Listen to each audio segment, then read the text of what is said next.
আসসালামু আলাইকুম ভিউয়ার্স, আজকে আমার খুব পছন্দের একটা কারি আপনার লগে শেয়ার করবো। এটা আমার খুবই খুবই প্রিয় একটা কারি।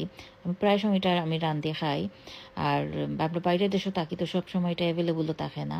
এশিয়ান শপও মিলে, বাট এশিয়ান শপ দূরই থাকে, তো এলে আনা সবসময় অ্যাভেলেবল পাই না। বাংলাদেশ থেকে আমার শ্বশুর বাড়ি ফাটাইছিলা ফ্রেশ ভেজিটেবলস আর কাটল বিচতা, তো ফ্রেশ যখন ফ্রেশও রান্ধিলাই।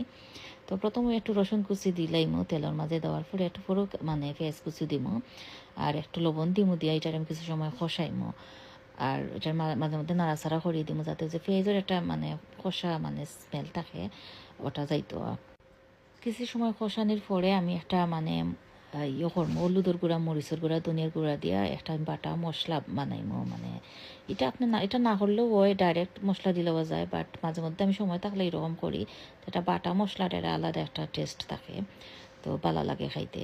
তো পেঁয়াজ যখন একটু সফট হইলো, একটু লাইট ব্রাউন হয়েছে, তখন আমি বাটা মশলা দিয়া এটারে আমি আরও কিছু সময় আমি কষাইমো। আর ওরকম কিছু সময় কষানির পরে আমি খাটল বীজ দিলাম। খাটল বীজের যখন শক্ত থাকলে যেটা হাড়টা এটারে আলাদা বয়েল করি, কিন্তু এটা বাংলাদেশ থেকে এসে ফ্রেশ, আলাদা বয়েল করা লাগছে না। আর এটা আমি বাড়া যে খাবার যেটা, এটা কেউ আছেন চুলাইয়া দিন, আমি চুলাই না চুলাই, আমার তো একটু ধৈর্য কম।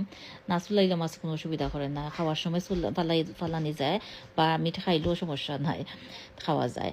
তো কিছু সময় কষানির পরে আমি এটারে ইয়ে করবো, যে ইয়ে আছে চিচিঙ্গা দিলাই লগে। চিচিঙ্গারেও আমি কিছু সময় কষাইমো কাটল বিচর লগে, একটু গুড়িয়া রাখমো, মাঝে মধ্যে নাড়াচাড়া করমো, আর প্রয়োজন মতো আমি পানিও দিমো। ওরকম কিছু সময় কষানির পরে এটারে যখন এটা সফট হইব, মনে হইব যেন প্রায় 80% কুকড হয়ে গেছে, তখন আমি চিংড়ি দিলাইমো। এটা যে কোনো মিডিয়াম চিংড়ি বা বড় চিংড়ি যেটা আছে, কিং প্রন যেটা দারুণ আছে অ্যাভেলেবল, দিতে পারবা।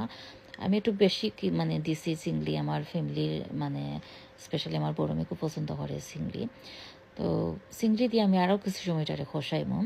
কষানির পরে তো যেরকম আমরা নর্মালি কুক করি ওরকম কুক করবো, করার ওই সময় যখন তেল একটু উপরে বাইব, তখন আমি আন্দাজ করি পানি দিলাম। আর আমি সবসময় গরম পানি ইউজ করি।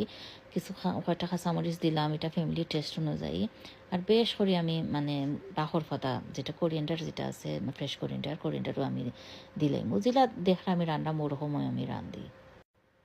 আজকের রেসিপি ট্রাই করি দেখবা, যারা খাইছই না এবার ট্রাই করি দেখবা, যদি ভালো লাগে আমারে কমেন্ট করে জানাইবা। আর এটা চিচিঙ্গা না জিঙ্গা, ওটার একটু আমারে ক্লিয়ার করি কইবা, কমেন্ট করিয়া কইবা।